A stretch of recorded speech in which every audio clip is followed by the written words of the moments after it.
ഇന്ത്യയുടെ പ്രത്യേകത.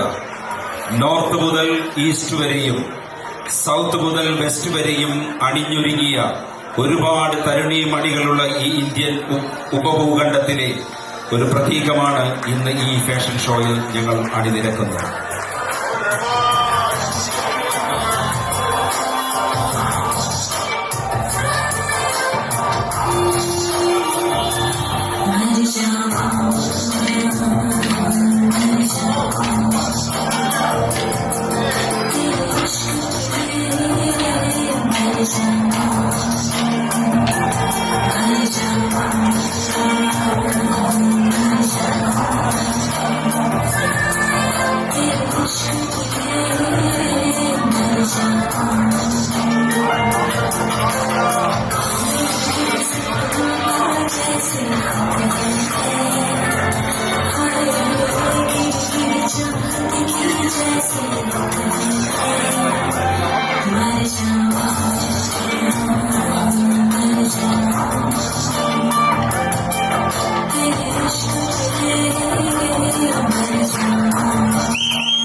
കൈയടിച്ചു കൊടുക്കാം ഇന്ത്യയിലെ വിവിധ സംസ്ഥാനങ്ങളിലെ ഈ തരുണീമണികൾക്ക്.